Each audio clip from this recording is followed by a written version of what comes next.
তো আজকে কিন্তু নাইট স্টে হবে, বর্ষা কিন্তু শুরু, আর অ্যাডভেঞ্চার কিন্তু দারুণ হবে। তো প্রকাশ ভাই রেডি? বাহ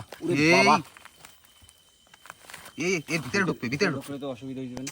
বন্ধুরা বসে বসে কিন্তু অনেক সময় হয়ে গেছে, তো মহিদা তো গেছে এখনও আসে না, তো এইবার একটু টেনশন লাগতেছে। বন্ধুরা এই কি বলবো, এই জঙ্গলের ভিতরে কিন্তু রাস্তা হারিয়ে গেলাম, জানি না কোথায়।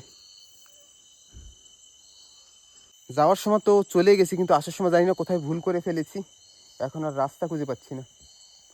দেখি, সব তো একরকম দেখায়, কোথায় চলে আসলাম কে জানি। আসার সময় হয়ে গেছে, না হইলো একটা এই জায়গা দিয়ে যাইয়ে আসতে তো একটা 10-15 মিনিট লাগে, তো সেই জায়গাটা 15 মিনিট বেশি হয়ে গেছে, 20-25 মিনিট হয়ে গেল। তো আর একটু সময় দেখি